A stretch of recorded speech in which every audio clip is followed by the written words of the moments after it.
chaque bidon sera rempli d'eau. Cela est concevable. On veut au XXIe siècle, il n'y ait pas d'eau. L'eau qui est la vie, il n'y a pas ça dans une prison.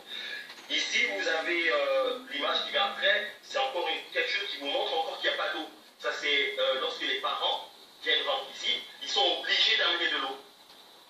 Ils sont obligés d'amener de l'eau à leurs enfants. Maintenant, imaginez lorsque le détenu n'est pas, par exemple, de Libreville. C'est-à-dire, je vais vous dire, par exemple, si vous êtes arrêté à Paris et que vous êtes, par exemple, de Marseille, qu'est-ce qui se passe? Alors, vous restez sans eau pendant votre séjour. Donc, vous serez obligé de faire plein de choses qui ne sont pas du tout dignes pour un être humain. Nous allons continuer avec la prochaine photo. Alors ici, vous avez, je ne la vois pas bien, si on peut la, bon, vous peut-être vous la voyez. Ici, vous avez par exemple ce qui se passe à midi. Ce sont les prisonniers qui sont en train de couper, là où ils ont les coupeurs, voilà. Ils découpent la viande et le poisson. Voilà, ça c'est dans la prison de Libreville. Alors qu'est-ce qui se passe vers les coups de 10 h du matin? Les matons vont vous amener des sacs, des cartons de poulet ou de poisson, parce qu'on ne mange que du poisson, de poulet là-bas. Ils vous amènent ça cru, je dis bien cru, et on vous balance ça dans vos quartiers. Alors quand on vous balance ça dans vos quartiers, vous êtes maintenant en tant que détenu.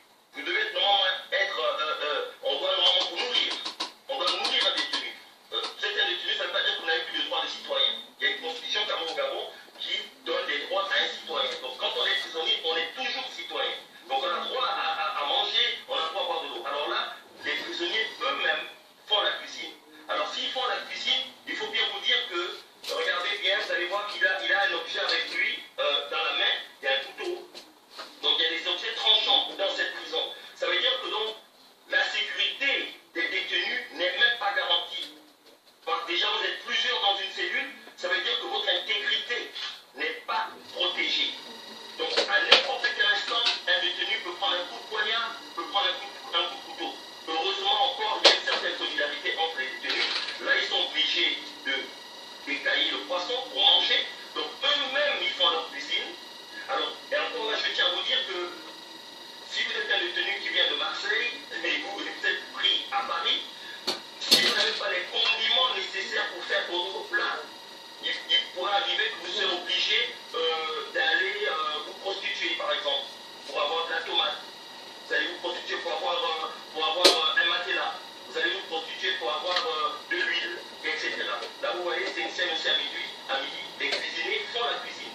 Enfin, les détenus font la cuisine. Et vous voyez bien, ça c'est dans un quartier. Regardez l'environnement, l'insalubrité totale. Nada is on there. Have two box.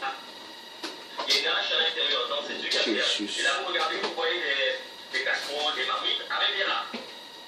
Et je vais vous dire quelque chose. Aujourd'hui, je peux en rire. Ces rats, dans la prison centrale Libreville, on ne les tue pas. Je vais vous dire pourquoi on ne tue pas un rat à la prison centrale Libreville. C'est une tradition. Parce qu'il y a une fois, il y avait un rat qui était dans une cellule. Et le prisonnier l'a tué. Et quelques jours après, le prisonnier, le rat avait mordu le prisonnier. Et le prisonnier après est mort. Ce qui se passe maintenant, dans la prison centrale Libreville, les prisonniers, les détenus ne tuent pas les rats parce qu'ils ont peur que soit ils vont mourir, soit leur dossier va disparaître, parce que vous savez, les Africains sont très superstitieux. Donc ils se disent que si tu tues un rat, ton dossier va disparaître et tu vas rester en prison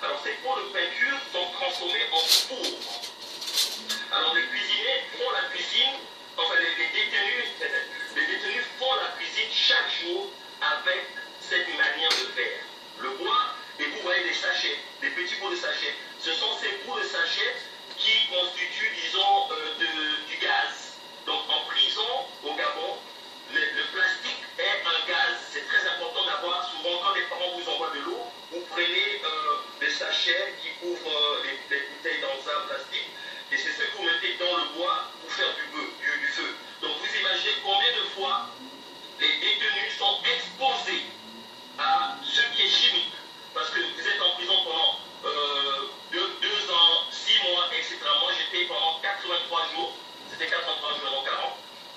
Alors, j'ai eu encore la chance de ne pas manger tout cela, parce que j'ai trouvé les moyens à faire en sorte que mes parents puissent m'amener de la nourriture à l'intérieur, et encore parce que j'ai certains privilèges étant connus. Mais imaginez ceux qui ne sont pas connus, qui sont des simples Gabonais, qui ne sont pas connus, qui ne peuvent pas donc avoir certains privilèges. Vous mangez comme ça. Et nous tous, c'est par là qu'on chauffait, même moi, on chauffait ma nourriture là. Donc vous pouvez imaginer, les tenues sont exposées à des maladies, au cancer et tout. On peut avoir du cancer en mangeant à chaque fois avec du feu de bois et du plastique. Là, vous avez l'intérieur d'un quartier. Alors ce quartier a une dimension à peu près en largeur, on va dire 2 mètres, et en longueur, on va dire à peu près 30 mètres. Et vous avez une affaire de 100 bonhommes, 120 bonhommes qui sont dans cette dimension. Là, les cellules sont pleines, elles sont tellement surpeuplées que le reste des prisonniers, des détenus, est obligé de s'allonger dans la petite cour de 30 mètres en longueur que nous avons. Et c'est dans cette cour que l'on fait la cuisine, c'est dans cette cour qu'on se balade dans la journée, c'est dans cette cour qu'on fait tout, que l'on fait nos besoins au fond. Et, quand vous faites vos besoins, vous êtes vus par les autres. Et là, par exemple, c'est une cellule. On a l'impression qu'on se trouve dans un négrier, dans un bateau de négrier, où on surpeuple des êtres humains comme des esclaves. Alors vous voyez qu'il y a une dalle que les prisonniers ont été obligés de faire eux-mêmes. Parce que on peut pas, ça c'est à peu près 3 mètres sur 3. Et vous êtes dans ces 3 mètres sur 3 à plus de 40-50. Donc ils sont obligés de diviser donc, la cellule en deux pour faire que certains dorment en haut et certains dorment en bas. Et quand vous dormez là, vous avez des matelas. Pour ceux qui ont la chance d'avoir un matelas, sur un matelas d'une place, vous dormez à 5 sur un matelas d'une place, sur le côté. Sur le côté. Donc l'autre met la tête ici, après l'autre met les pieds là-bas, et vous êtes entrecroisés comme ça, comme des sardines. Je dis bien, ça c'est la prison du Gabon de Libreville. Alors là, je ne vois pas bien. Ok, là vous avez, disons, on va appeler ça le labyrinthe.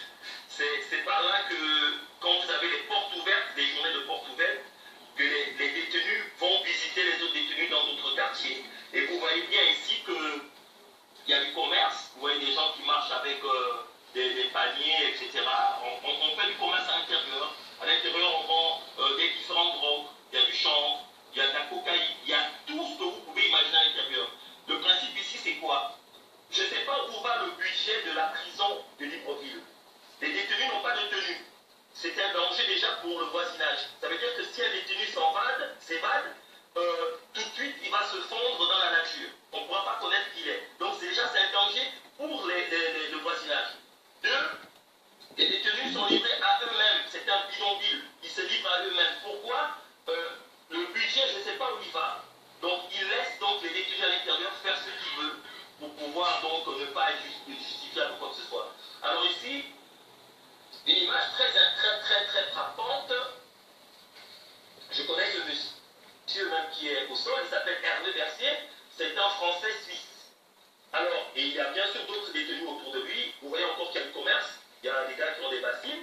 Alors, dans les prisons centrales, dans la prison centrale, il n'y a pas de table. Il n'y a pas de table. Donc quand vous mangez à même le sol. Vous mangez à même le sol. Bon, nous, aujourd'hui, moi je suis un activiste, un homme d'affaires, etc. Mais aujourd'hui, on dira que je fais la mauvaise publicité de mon pays, le Gabon. Mais je voudrais bien poser la question ici. Qui fait plus de mauvaise publicité lorsque des étrangers qui devaient être bien entretenus dans un pays, regardez ceux qui sont obligés de vivre. Regardez comment un détenu est au sol, alors qu'il soit noir, blanc ou etc., il subit la même chose. Et vous allez voir ici, dans cette cour, il n'y a pas de toit. Ça veut dire que quand il pleut, les détenus se mouillent. Pour ceux qui n'ont pas de place dans les cellules. Alors vous voyez au fond sur le mur, vous avez du plastique. Ça c'est quand il pleut pour essayer de protéger un peu. Et souvent il y a des rotations. Ceux qui dorment à l'intérieur font des permutations avec ceux qui dorment à l'extérieur. Parce que souvent ça fait mal au dos de dormir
enchaîné parce que j'étais pas violent. Lui a été enchaîné parce que je crois qu'il était violent ou quelque chose. Ils l'ont enchaîné et quand vous y sortez, vous avez des grandes marques au bras, à la cheville et tout ça. Et vous voyez les bidons, il a des bouteilles d'eau devant lui. Ces bouteilles sont remplies d'urine. Regardez la couleur de l'urine. Elles sont rougeâtres. Pourquoi? Parce qu'il a été tellement bastillé qu'il a du sang à l'intérieur. Je l'ai vu, ce monsieur. Ok? Donc, c'est quand même touchant. C'est une question d'humanité.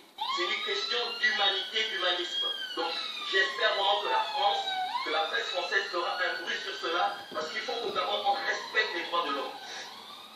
Ici, vous avez des jeunes.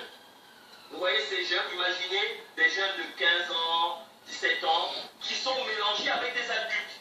Pourtant, il y a une prison de mineurs, mais comme c'est tellement surpeuplé, ils mélangent les adultes et les jeunes. Alors vous imaginez, lorsqu'un jeune est mis en cellule avec un adulte, cet adulte peut abuser de lui. J'ai assisté plusieurs fois à des jeunes qui étaient victimes d'actes sexuels impropres. J'ai assisté, je me réveille à 1h du matin, on est en train de taper un prisonnier. Pourquoi? Parce qu'il était en train de faire une fellation à un autre homme. Un homme qui fait une fellation à un autre homme. Donc vous voyez un peu, ça se passe au Gabon, ça. Il n'y a aucune caméra dans la prison centrale de Libreville. Aucune caméra. Il n'y a pas de porte centralisée. Ça, c'est moi. C'est la première fois que cette photo est diffusée. C'est justement pour dire que j'ai pris le temps de prendre toutes ces photos. J'ai payé. On m'a mis en isolement parce qu'on a dit que j'avais un téléphone. Donc je pense qu'aujourd'hui, à un moment donné, on doit prendre nos responsabilités.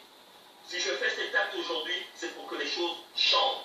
Si j'ai pris ces photos avec l'accord de tous les prisonniers, parce que j'ai pu aller dans tous ces coins avec l'accord des prisonniers, qui savaient que non, Christian, on compte sur toi, va dehors là-bas, et s'il te plaît, combat pour nous. Et c'est ce que je fais aujourd'hui. Et j'irai partout où il faudra aller pour défendre, pour vraiment revendiquer l'humanité pour mon pays.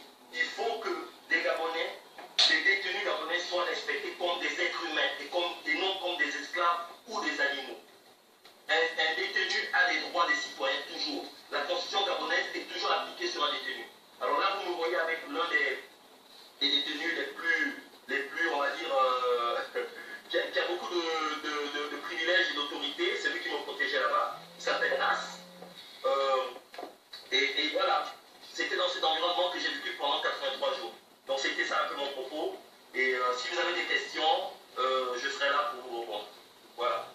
Merci encore, Laurent. Bon, par rapport à tout ce qu'il a expliqué, donc moi, le Tché africain, Georges Passy,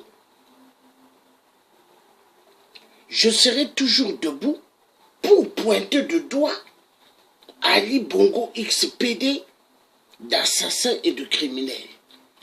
Parce que nous avons vu, dont Jed Washington a expliqué, comment les détenus vivent à l'intérieur de la prison. Hein? Gabonaise. Et il n'y a pas de caméra. Les détenus n'ont pas de table pour manger. Mais pendant ce temps, Ali Bongo XPD dort au Georges V. Georges V la nuit, c'est pas donné, hein? Ali Bongo, avant, quand il y avait les Sassou, tout le monde, tous les dictateurs à l'époque d'Hollande, Hollande la pute, le corrompu, François Hollande de merde. Quand tous les dictateurs venaient pour le défilé du 14 juillet, à l'époque d'Hollande la pute, le corrompu, François Hollande de merde, il dormait à l'hôtel Crayon. Imaginez comment ça coûte la nuit. Pendant ce temps, les Gabonais, on les maltraite. Les Gabonais dans leur propre pays. Avec la complicité de qui? Total, Areva. Avec la complicité de qui? De l'Élysée. Avec la complicité de qui? Du Quai d'Orsay. Avec la complicité de qui? Le ministère des Affaires étrangères. La France. La France sont le Gabon et sont le reste de l'Afrique. Ils sont zéro, mais ils font souffrir immensement le peuple gabonais. nous allons repartir à la vidéo. Donc moi, je serai toujours debout pour les parents gabonais. Ce sont des bantous comme moi, je vais être debout. Coup de poing sec contre Ali. Et les avatars, vous là, qui vous voulez accompagner Ali aux élections. Vous avez oublié des enfants de 16 ans, des enfants de 12 ans, des enfants de 15 ans, des enfants de 14 ans, des enfants de 12 ans, qui ont eu des balles en pleine tête et le cerveau est sorti. Vous avez oublié des gens qui ont reçu des balles en plein ventre par les chiens boys de Ali bien cagoulés. Et aujourd'hui, vous voulez accompagner l'enfoiré de merde aux législatives, celui qui n'a pas gagné aux élections. Non. Non. Vous les avatars, le jour quand le Gabon va être libéré, vous savez ce qu'on fera de vous? Les avatars. Vous serez comme ça, les avatars. Toute la résistance gabonaise de ce nom, tenez bon. Ali, il faut en découdre avec. L'asticot de merde, Biafra, tenez bon. Vous êtes des bantous, vous êtes des ancêtres, vous êtes les ancêtres bantous vous ont laissé la terre gabonaise parce que vous êtes des bantous. C'est un frère bantou du Congo-Brazzaville qui vous parle, le tiers Georges Passy, et je serai toujours debout pour vous, et toujours debout pour Jean Ping, parce que Jean Ping a été élu démocratiquement par le peuple gabonais. Peu importe ce que Jean Ping était hier, peu importe. Les Gabonais ont élu Jean Ping, il doit occuper le poste. Point intérêt. Il y en a marre. Il y en a marre.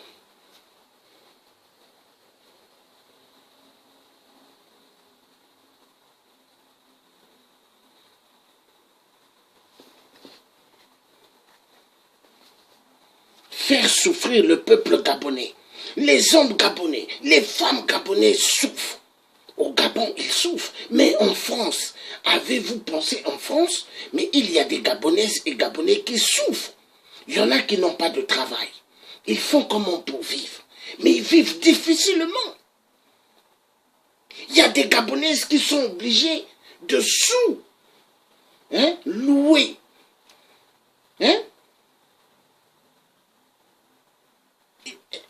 Gabonaises qui vivent dans des maisons des autres personnes. Et elle est là, elle est obligée de payer un petit... elle donne un peu d'argent pour pouvoir rester au chaud. Imaginez! Le Gabon immensément riche. Mais qui en profite? Total. Moi et maman Suzanne Barra, on était à la Défense. On allait filmer Total Areva. Vous avez vu les directs? Mais là-bas, je vous assure, il n'y a que les bruits des pas de chaussures. Les bruits que de chaussures. La Défense. Le ciel ouvert juste pour l'argent, le fric. On oublie qu'il y a des êtres humains qui souffrent. Enfoirés de merde. Est-ce que les richesses du Gabon appartiennent à Total? Est-ce que les richesses du Gabon appartiennent à Areva? Est-ce que ça appartient à l'Élysée? Il y en a marre. Il y en a marre. Ce qu'ils font au Gabon, ils le font au Congo-Brazzaville. Ils font souffrir mes parents au Congo-Brazzaville. Pas mal sont tombés, des femmes violentées sexuellement, des enfants violentés sexuellement. On va où? La pédophilie, tout augmente. Mais c'est quoi? Pourquoi la France barbare ne font pas ce qu'ils font en Afrique? Pourquoi ils ne font pas en France? Pourquoi les Belges barbares, ce qu'ils font en RDC, ainsi que les Américains, pourquoi ils ne le font pas chez eux, aux États-Unis ou en Belgique? Il y en a marre. On repart à la vidéo. Il y en a marre. On va donner cette plateforme pour pouvoir essayer toujours de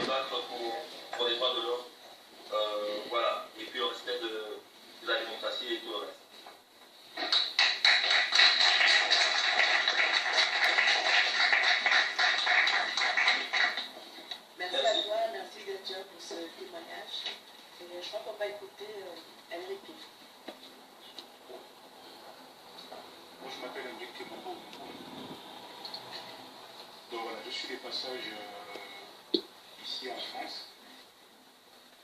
Je vais arriver depuis, mais il y a eu quelques difficultés. Alors avant de parler de moi, je voudrais juste revenir un tout petit peu sur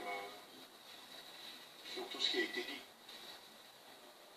Parce que quand je suis arrivé, j'ai dit à Laurence, bon, mais quel est le Congo, comment on fonctionne, pour essayer de rencontrer les médias et dire réellement ce qui se passe au Gabon. Et voilà, on a mis en place cette rencontre grâce à elle et son équipe. De revenir d'abord sur l'arrestation de Bertrand Zibi. Je crois qu'on a commencé par Bertrand avant de parler du QG.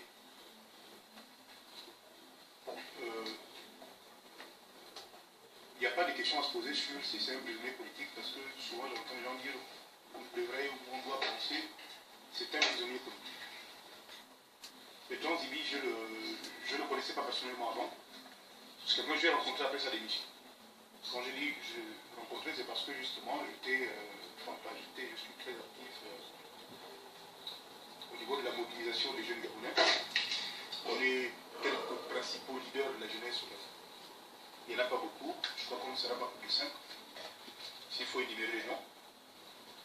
Et je rencontre des gens parce qu'ils tenaient d'abord à me féliciter pour l'action que j'avais organisée, pour ne pas être trop seul qu'organisé avec les autres, mais à moins de 17.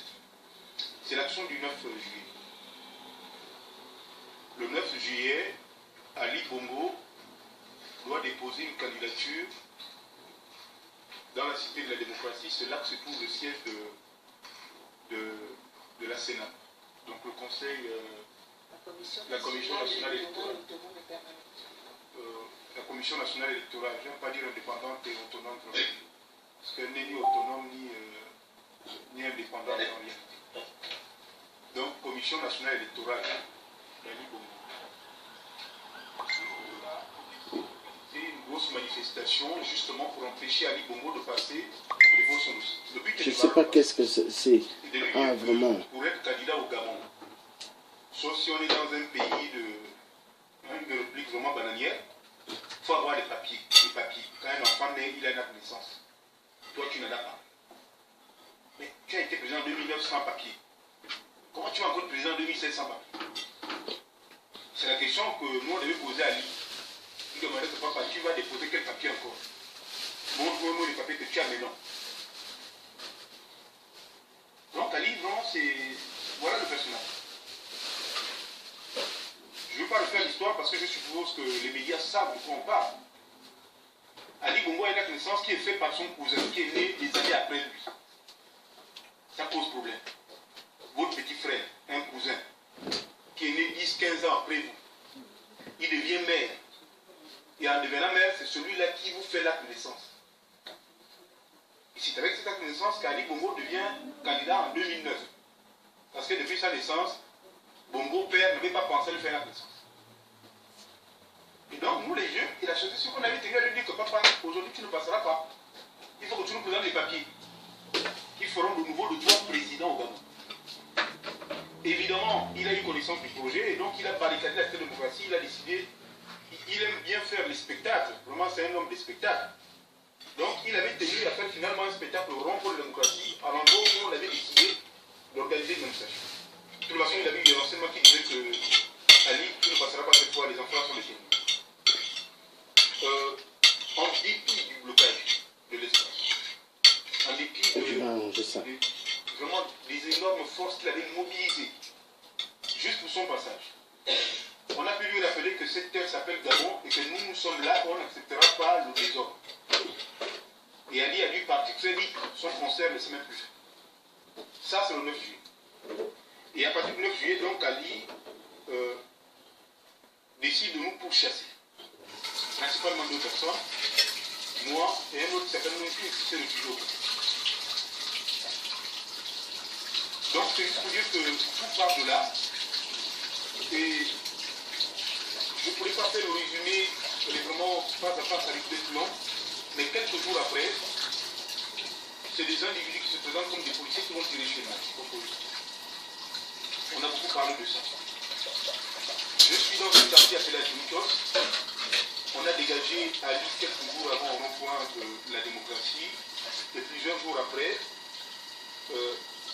les gens passent en double cabine parce qu'ils étaient vraiment, c'était le Far West. Hein. Les doubles cabines étaient confondus aux chevaux, normalement. Parce qu'ils passaient souvent comme si c'était les cavaleries.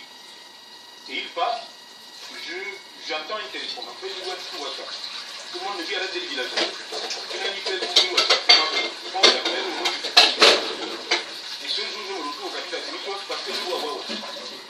Je suis debout. Et les deux doubles cabines passent. J'ai deux proches à moi juste à côté qui me disent ah, MRC, ça c'est la PJ. Je dis bon, si la PJ passe, bon, ce qu'ils sont passés. En réalité, ils vont nous aller plusieurs mètres plus loin. Et là, ils reviennent en cours. Je n'ai pas de réfléchir, je comprends qu'ils reviennent pour nous. Ils sont vraiment en cours. Et moi, je prends ce qu'on appelle genou de bataille. Chez nous, il n'y a pas beaucoup de rues. Oh Dieu. Il y a beaucoup de maisons entassées. Il n'y a pas d'endroit pour comprendre le discours. C'est vraiment des pistes. On arrive à la maison de l'autre. Je te bats. Je prends cette piste-là. Hein? Ils me font suivre. Ils tirent une première fois parce que le bruit dit dame-le, c'est le mot qu'il utilise. Dame-le, ils tirent une première fois. Boum! Et la chose que j'ai, la première fois où ils tirent, c'est qu'il y a des maisons en tôle, comme dit le docteur qui a écrit le Matiti, en tôle et en planche, et je glisse derrière eux. Je cours quelques mètres après, et là il y a un badanier, en réalité je chute. Parce que je tombe sur la tête du badanier, c'est un arbre, et la planche se casse et la il s'agit de fort le monsieur, le policier. Et là je me retrouve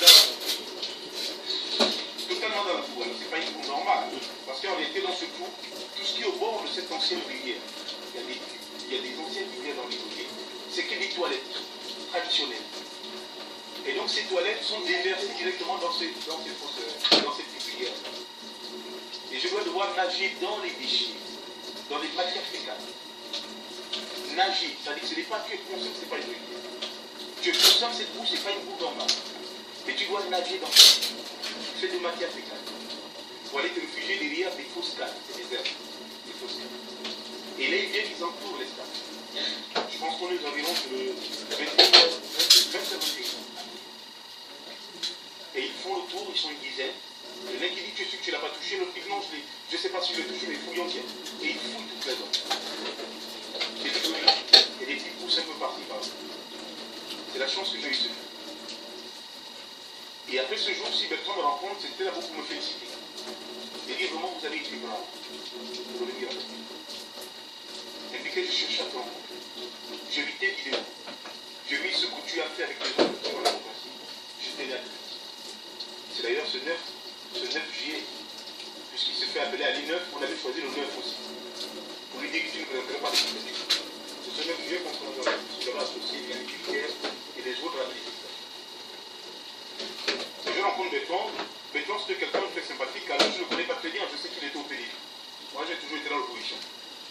Donc c'est souvent avec hésitation. Mais sa démission avait été tellement belle que je n'avais pas de doute. Donc je l'ai rencontré chez Marcona.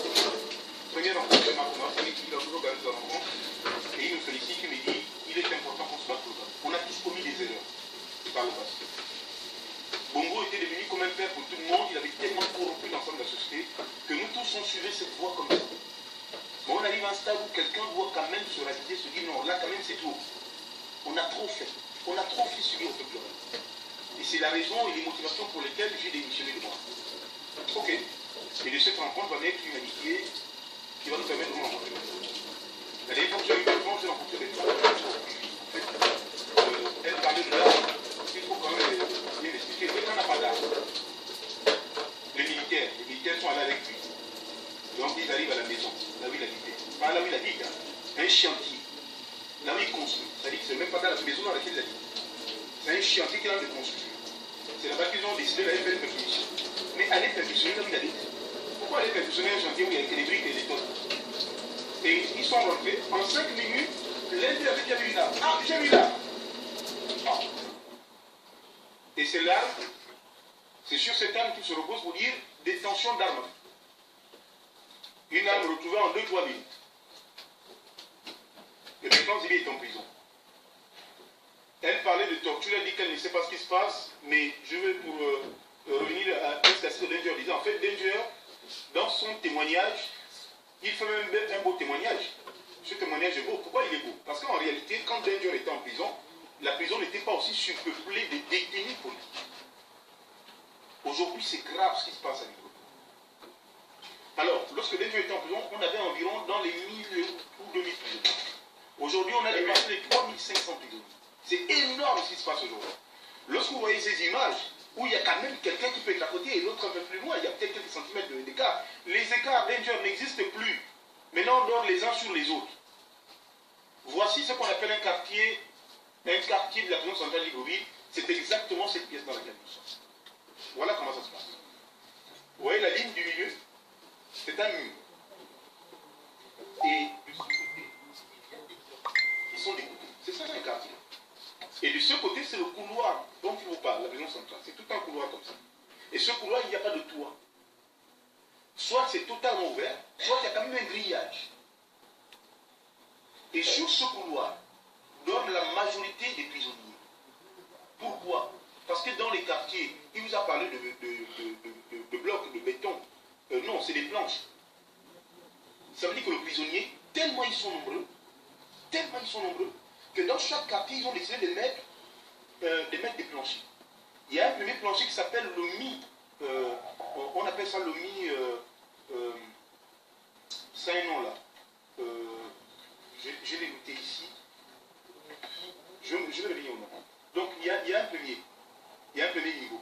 Il y a un deuxième niveau. Il y a même un troisième niveau. Juste pour cette distance, vous avez 3 blocs comme ça. Donc les uns dorment en bas, à mi-pont. Le bas, c'est le sous-pont. Premier niveau. Donc les planches partent de la base jusqu'au point de ce bloc.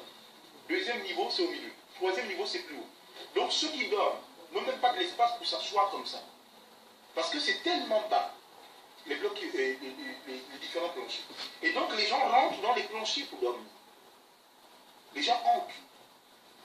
Quand vous avez la chance d'avoir ce qu'on appelle un mandat, le mandat c'est le matelas d'une place, de quelques centimètres, on appelle ça un mandat. Ce mandat d'une place, vous êtes 5 à dormir dessus. L'un met la tête comme ça, l'autre met les pieds comme ça, l'autre met la tête comme ça, vous êtes parfois 5 sur un mandat d'une place. Ceux qui n'ont pas de matelas, c'est ceux que vous voyez là dehors. Ils dorment sur des couvertures qui passent la journée au sol. Ce sont les tempestées de boue, de poussière. En fait, à voir les photos, elles sont tellement belles les photos. Parce que la réalité est dramatique. La situation est grave à la prison centrale. S'il pleut, c'est la boue. Et les détenus doivent balayer parfois avec leurs propres vêtements pour pousser la boue vers le bout de la prison, les zones qu'on appelle mangostar. C'est le fond de la prison. Aujourd'hui, comme vous voyez, ce que vous voyez là aujourd'hui, il n'y a plus de poisson à la prison centrale. On vous donne un carton de poulet, on vous dépose le poulet, on jette ça. Et vous mettez ça dans une marmite, une grosse marmite. Ça est non, je vais revenir au nom. Il y a des choses que... Donc, dans cette grosse marmite, tout le monde met son morceau de poulet. Aujourd'hui, on ne donne plus un poulet.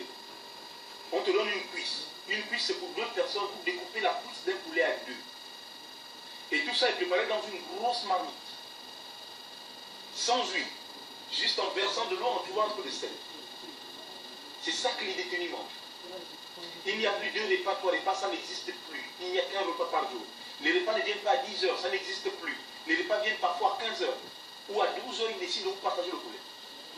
Et là, vous découpez chacun un morceau de poulet, un petit bout comme ça. C'est ça que vous mangez. Avec du riz dans de l'eau. Parce que vous trouvez lui. La majorité des prisonniers n'ont pas d'argent. Soit ils ont été abandonnés par les parents. Aujourd'hui, il y a un autre phénomène. La majorité des jeunes qui ont été arrêtés, et c'est là que c'est pourquoi j'avais tenu à un moment donné à dire qu'il faut qu'on dise quelque chose. C'est bien beau qu'on parle d'Henrique Mabundu quand j'étais en prison. Moi, je l'ai dit à Libreville dans les conférences de presse. C'est bien qu'on dise Bertrand Zibi. C'est bien qu'on dise Randy Washington. Mais est-ce que les gens peuvent imaginer combien de jeunes Gabonais anonymes subissent en prison, ça qu'on ne parle jamais d'eux, qui ont été arrêtés pendant la campagne électorale, qui ont été arrêtés après les assauts du QG de Jean, et qui ont été arrêtés plusieurs semaines après. Mais ça, c'est monnaie courante. Chez nous, la PJ se balade comme si c'était le président de la République aussi. Le policier qui rentre, qui va à la police, comme si vous voyez un policier à Libreville, il est même plus rentable que vous qui êtes fonctionnaire ou bien placé. Il devient bancal. Même quand il était normal, il devient rentable, bancal, tout ça. Il devient très élégant. Il est heureux du travail qu'on lui fait. Tu peux pas savoir. D'aller arrêter les Gabonais tous les jours. La prison est peuplée des prisonniers politiques. Arrêtez pendant les heures. Mais c'est des jeunes, vous les rencontrez, vous avez mal, vous vous dites, mais qu'est-ce que tu fais ici? Il dit, ah, mes parents m'ont abandonné parce qu'ils me disent qu'il ne fallait pas aller faire des marches. Ou les parents viennent quand même. Pourquoi on ne nous rend pas visite? Moi, on ne rend pas visite aux prisonniers à l'école. Elle disait que c'est dur de voir avec toi aussi, mais tu le vois où? Moi, c'est ma fiancée qui est là, qui est depuis quelques mois déjà en France, qui se battait quand même pour trouver la possibilité de venir me rendre visite. Je lui ai inventé même des maladies. J'étais gravement malade, mais là encore parce que j'avais rencontré une sœur à moi qui travaille. Il y a des choses que je ne pourrais pas dire aujourd'hui. Arrêtez de rire dans ce direct. Arrêtez de rire. Ici, on ne rit pas. C'est sérieux. C'est sérieux ce qui se passe au Gabon. Arrêtez de venir rire ici. Ici, on ne rit pas. Hein? Ici, on ne rit pas. Vous voyez, même quand je frappe des trucs, je frappe proprement. Après, hein, quand je mets le direct, les lettres changent. Parce qu'au fait, Facebook, ils ont des systèmes de changer comment les gens écrivent. Mais après, je vais arranger l'erreur. Parce que moi, j'ai bien écrit. Hein? J'ai bien écrit prisonnier. Hein? J'ai bien écrit ça tout à l'heure. Hein? Mais pourquoi? Parce que Facebook, au fait, ils sont en train de vouloir prendre des gens pour des cons. Hein? Mais les gens, ils ne sont pas cons. Hein? Parce qu'au fait, quand nous avons des pages Facebook, rien n'est gratuit, on paye l'Internet, on le paye. Donc moi, j'avais bien écrit, j'ai bien écrit. Nous avons besoin des volontaires pour aller casser la prison et libérer nos frères emprisonnés. Mais nos frères emprisonnés, j'ai bien écrit. Mais qu'est-ce qui se passe? Après le S, eux, ils ont rajouté un D. Or, moi, je n'avais pas mis le D. Hein? Après le S, normalement, ça devait être le O. Mais pourquoi? Mais parce que Facebook ont le système, au fait, de pouvoir changer les lettres des gens. Parce qu'ils veulent faire passer des gens pour des bêtes. Mais au fait, moi qui ai frappé, hein, je sais bien comment j'ai frappé, mais pourquoi là, il y a une erreur? Donc, c'est pour vous dire, on se moque de nous. Mais maintenant, il faut que les gens arrêtent de venir rire, envoyer des visages qui sont entre gens de rire. Moi, j'ai pas besoin de ça. Au Gabon, on a tué beaucoup. On a tué pas mal de gens.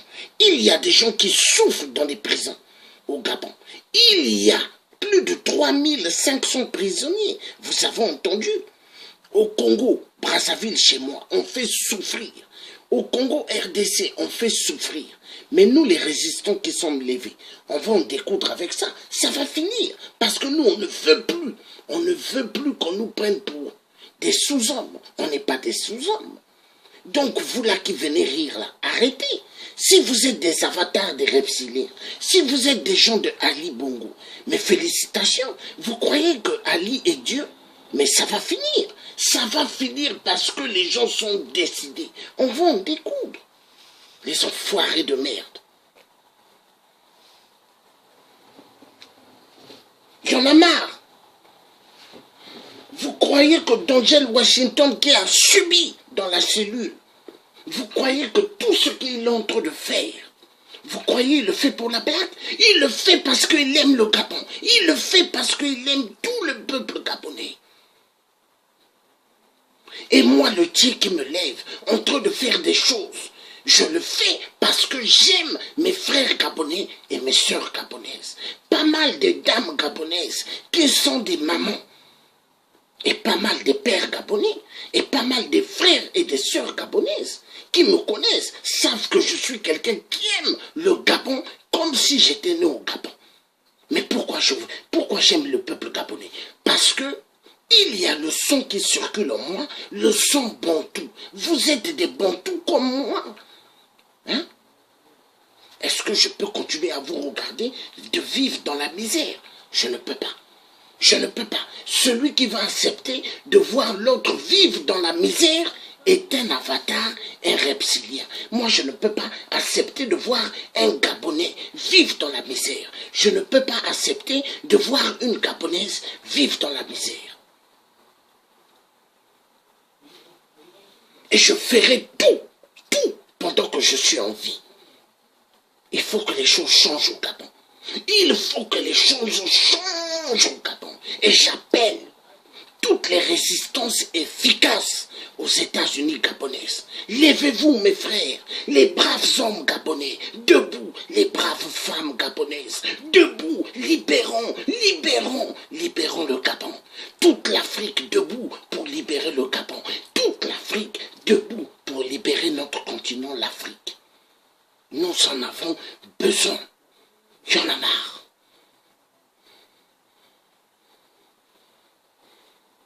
Des jeunes Gabonais qui se font violenter sexuellement dans les prisons au Gabon. Ils se font violer. Non. Des gens dorment surposés entre eux. C'est comme si c'était les bateaux qui amenaient à l'époque des esclaves. Oui. Il faut que ça finisse. Les Occidentaux ont trop craché sur les Africains. Moi, je me rappelle quand j'étais petit, quand je voyais les Blancs, mais je les regardais et il y avait des amis africains quand ils voyaient les Blancs, hein? Genre, quand le Blanc voulait passer, eux, ils étaient là pour dire « Tu veux que je t'aide ?» Mais moi, jamais j'allais pour dire « Tu veux que je t'aide ?» Alors, à l'âge de 7 ans, 8 ans, quand mon père m'amène en France pour étudier, là-bas à Paris, je vais à l'école le premier jour, deuxième jour, troisième jour, un petit blanc, il va me dire « salle noire ». Je l'ai donné juste un coup, là, un coup, deux dents ont sauté. On l'a convoqué mon père. Il fallait que mon père paye de l'argent, il a payé, et après, le lendemain, je suis venu à l'école. Mais ce petit blanc ne m'injuriait plus de sale négro, sale nègre. Mais si le petit injure comme ça, c'est parce que les parents lui avaient mis ça dans la tête. Des parents blancs racistes. Mais sans l'Afrique, la France est zéro. Le peuple gabonais a tellement souffrir. Et cette musique de souffrance va finir. Ali Bongo, il peut aller aux législatives, vu il insiste. Mais attention aux Gabonais traîtres, les avatars, les reptiliens. Vous qui allez accompagner Ali, tous les Gabonais ont les yeux braqués sur vous. Et ils vous reconnaîtront. Mais quand Ali va tomber, vous allez recevoir les doubles coups de poing. Feu, action, feu. Exactement comme ce que Ali va recevoir. Oui, attendez-vous à cela. Vous pouvez rire aujourd'hui. Vous pouvez sauter de joie parce que vous buvez bien des champagnes, le vin. Mais est-ce que demain, quand Ali va tomber, est-ce que vous allez boire le vin? Est-ce que vous allez boire le champagne? Je ne pense pas. Les enfoirés de merde. Nous allons repartir sur le direct. Pourquoi j'ai fait cette vidéo? Cette vidéo, j'ai demandé à Dieu, donne-moi la force. Parce que j'ai vu maman Suzanne, après l'action de la marche gabonaise, j'ai vu quand elle est rentrée chez elle, dans le couloir, elle cherchait les clés, elle ne trouvait pas, elle a fait un direct. Et elle avait l'envie de pleurer, parce que quand elle parlait, à l'intérieur aussi, et je l'ai mis un mot, j'ai dit, je sors avec les enfants, quand je viendrai, je veux faire un truc. Et voilà, je fais le truc, parce que non, il y en a marre. Est-ce que les Gabonais avatars, reptiliens qui veulent accompagner Ali aux élections, avez-vous pensé à la douleur de maman Suzanne qui a perdu son fils qu'elle a gardé 9 mois dans le ventre? Avez-vous pensé à son fils qui a été tué? Avez-vous pensé à ces filles qui vivent durement, difficilement au Gabon. Maman Suzanne à Paris ne travaille pas, mais tous les samedis, elle se lève pour le Gabon. Quand il y a des voyages à faire, aller dans d'autres pays européens pour les actions gabonaises, maman Suzanne, elle va, elle paye son billet.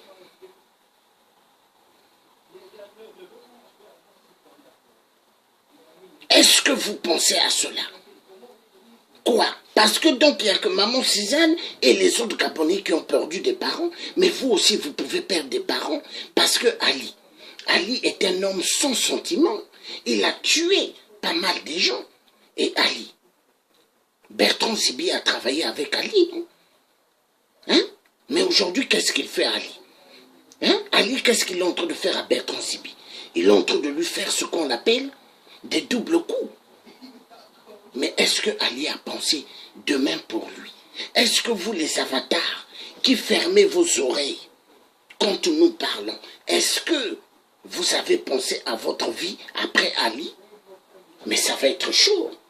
Parce que les Gabonais qui ont fait le taekwondo, les Gabonais qui ont fait le karaté, les Gabonais qui ont fait des judo, ils ne vont pas vous louper. Ils ne vont pas vous louper. Ils ne vont pas vous louper. Ils ne vont pas vous louper. Vous avez vu Ali quand il est allé aux États-Unis. Hein? Comment les Gabonais l'ont accueilli. Hein? Il y avait des policiers américains, mais les Gabonais parlaient. Hein? Vous avez vu comment ils ont humilié Ali.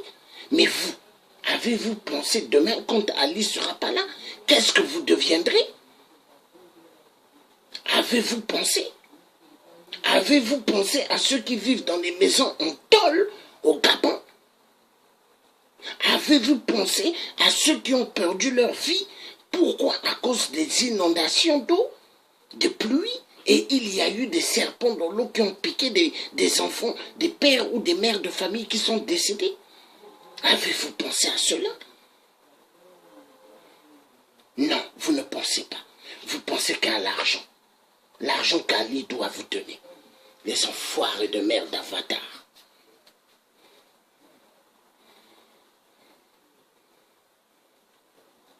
Même soit en France, donc souvent, comme on n'a pas les mêmes problèmes, moi on peut comprendre l'aéroport. Pour venir là, on m'a d'abord arrêté. Donc il y a des choses sur lesquelles je ne pourrais pas en dire, je ne pourrais pas parler beaucoup. Donc voilà un peu. Voilà les conditions de mon arrestation. Pendant des mois et donc depuis le 9 juillet, Ali Bongo décide de nous mettre sur une liste noire. Il faut nous arrêter ou nous tuer, mais ça c'est clair, c'est connu. Au Gabon, c'est un Far West. C'est ça une dictature. Ils ont débarqué chez moi. Là, on est en août. Ils ont déclaré les premiers résultats. Ils estiment que je suis le leader des jeunes et que je suis incitateur. C'est moi qui ai voulu faire ceci là. Il faut absolument comprendre. Évidemment, je faisais des apparitions dans les victimes. Mais je pouvais arriver, je savais comment je partais. Vraiment, c'était quand même organisé. Je savais comment je quittais les lieux. Il y a tellement de trucs chez nous que tu peux quitter une rue pour une autre tout en étant dans le maquis et une voiture t'attend de l'autre côté pour partir. Mais il n'était pas question pour moi, comme le 9 juillet, de dire je ne vais pas faire la campagne contre Ali parce que j'ai peur de mourir. Même après qu'on ait tiré chez vous. Donc il y avait des apparitions. Dans toutes ces apparitions, il n'avait pas toujours pu m'arrêter. À un moment donné, c'était compliqué. Mais justement, je m'étais arrangé d'aller vivre dans le quartier où vit Ali Bongo. Ali Bongo vit dans Ngonji. Moi, je suis un enfant des quartiers défavorisés. Kingele, venez voir la Timichos. Voilà mes quartiers. Mais quand j'ai compris qu'on me recherchait, alors j'ai décidé d'aller louer pour sécuriser ma petite famille, justement dans le quartier d'Ali Bongo, parce que c'est le seul endroit où on ne peut pas me chercher. C'était vicieux, mais il fallait le faire. Alors j'ai trouvé la maison en Ngonji, un endroit où je n'ai jamais vécu dans ma vie. Mais il fallait que je sois dans Ngonji parce que le seul endroit où on ne devait pas me chercher. Alors j'ai trouvé un appartement dans un immeuble. Et là, je me suis dit, ok, là, moi, je sécurise ma famille. Le quartier, on a l'habitude de me voir où je fais des réunions politiques. Là-bas, je peux passer mes journées. Vers minuit, 20h, 21h, je sais comment je rentre après. Là où la maison, au moins, est en sécurité. Et j'ai vécu comme ça pendant des mois. Et puis, le jour où Mamzelle n'est pas mariée, Mamzelle Moroncho, la présidente de la cour consulaire, décide de délibérer de nouveau, ou du moins de confirmer le résultat qu'ils avaient planifié d'avance. Il se passe que j'arrive, comme d'habitude, il y avait une voiture qui m'a enlevé. C'est moi qui anime, qui animait, ou qui anime, du moins pour le moment, tous les rassemblements du QG des gens. À part lui-même, bien sûr. C'est moi qui organise. Donc, j'étais en pleine mobilisation en disant, Babona, on ne peut pas baisser les bras. On est sorti le 31, ok, mais c'est pas fini. Bonancho va devoir dire les mêmes colères. Et donc, j'avais tenu à garder une mobilisation au QG des gens. Et je l'ai fait pendant des semaines. Mais le 23, j'annule le rassemblement du 23, parce que c'est tout le rassemblement le plus important. Pourquoi? Parce que le QG est déjà barricadé. Des militaires déjà là, et on m'appelle bien indiqué. Là, quand même, si tu reviens au QG, c'est dangereux. C'est mort ici, c'est bloqué. On sent que ça va être grave. Ok, donc j'y vais pas. Mais je tourne quand même des quartiers pour rencontrer les relais. Enfin, les détails, vous pouvez imaginer comment ça se passe pour être capable de soulever du monde. Donc je rencontre du monde, et puis je rentre vers 20h30. Une première voiture qui m'amène chez les voisins, à 2 km de là. Et de là, il y a une autre voiture qui me plante, parce que même à mes proches, je disais jamais que je vivais là. Quand quelqu'un me dépose, je dis non, en fait, je vais voir une tante. Je vais dormir chez une tante parce que je ne suis plus sûr à Kingele ou bien en Kembo. Et c'était comme ça tous les jours. Donc même celui qui m'amenait, quand il a appris qu'on m'avait dit, il ne savait pas que je vivais là. Mais c'est là que je vivais. Mais je sais qu'en temps, il y a eu des erreurs. Il y a eu peut-être 1 ou 2 erreurs. On avait organisé un meeting dans le quartier pour janvier. Et je sais que ce jour-là, il y a 1 ou 2 personnes qui ont découvert chez moi. Ils viennent au meeting, et moi, je leur dis, ok, mais j'arrive, je vais arriver au meeting. Mais le problème, c'est que ma fiancée, elle sort avant moi acheter du pain. Elle les rencontre, elle leur dit, ah, mais ok, mais elle a aussi a besoin de vous, donc elle les amène à la maison, mais ça, elle ne le savait pas. Ce sont mes amis. Et là, déjà, j'ai peur. Je me dis, ah, il y a 2 personnes qui savent où j'habite, c'est dangereux. Et ces personnes seront arrêtées avant moi. J'imagine donc, c'est à cause de ces personnes qu'ils ont su enfin où j'habite et ils ont débarqué. 20h, je suis en train de rentrer chez moi. C'est le 23 septembre. Et on me dépose à un premier endroit, ensuite à un deuxième endroit, et je prends les pivots. On appelle ça comme ça chez nous des pistes, des raccourcis. Mais je ne savais pas que tout le quartier était déjà libre. Tout le quartier. C'est-à-dire que quelle que soit l'entrée que j'aurais pu prendre, il y avait au moins une vingtaine de militaires, en civil. Je vais donc plus loin et j'entre en prenant une route, en me disant c'est une piste, je vais arriver à la maison. La première chose qui me marque, c'est que quand j'arrive vers chez moi, vers la barrière du domicile où je vis, je constate qu'il y a 2 personnes sous les arbres. C'est pas normal.